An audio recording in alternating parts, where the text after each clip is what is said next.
আমরা গেছিলাম বর্মার বাড়ি, তো সেখানে গিয়ে জলখাবারে লুচি, মিষ্টি, তরকারি, আর এখানে বোঁদে মিষ্টি সমস্ত কিছুই খাচ্ছি। আর এখানে আমি আর আমার দিদি খাচ্ছি। তারপর সব এই যে এখানে ভাই লস্যি খাচ্ছে আর আমিও এখানে খাচ্ছিলাম। তো তারপর চলে এলাম মেন কোর্সে।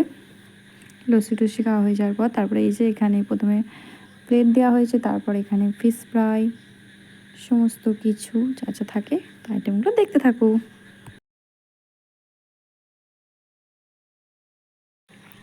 মেনুতে তো অনেক কিছুই ছিল। প্রথমে স্যালাড, তারপরে লেবু, তারপরে ওটা চাটনি মতো কিছু একটা ছিল, তারপর ফিশ ফ্রাই, তারপর সাদা ভাত, তারপরে ভেজ ডাল, তারপরে এখানে ঝুড়ি আলু ভাজা।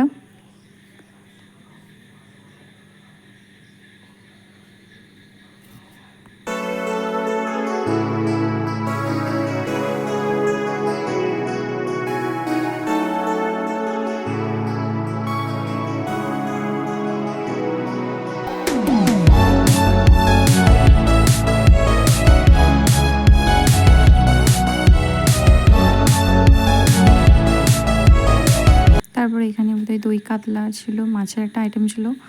আর তারপরে এখানে পোলাও ছিল, পোলাওয়ের সঙ্গে মাটন, চিকেন সমস্ত কিছু ছিল। আমি যেহেতু মাটন খাই না, তো আমার জন্য এখানে চিকেনটা আলাদা করেই করা ছিল।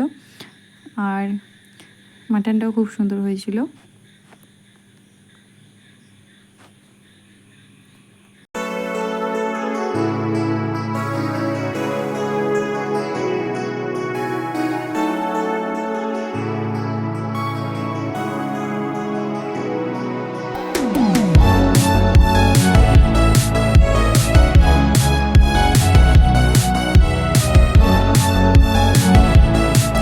তারপরে চাটনি, পাঁপড় আর মিষ্টি, তারপর সন্দেশ সমস্ত কিছু, তারপরে আইসক্রিম, লাস্টে পান সমস্ত কিছু খেয়ে আমাদের ভোজটা এখানেই কমপ্লিট হলো। আর হ্যাঁ, শেষে তো বলতে ভুলেই গেছি, পায়েস কিন্তু অবশ্যই ছিল যেহেতু এটা অন্নপ্রাশন।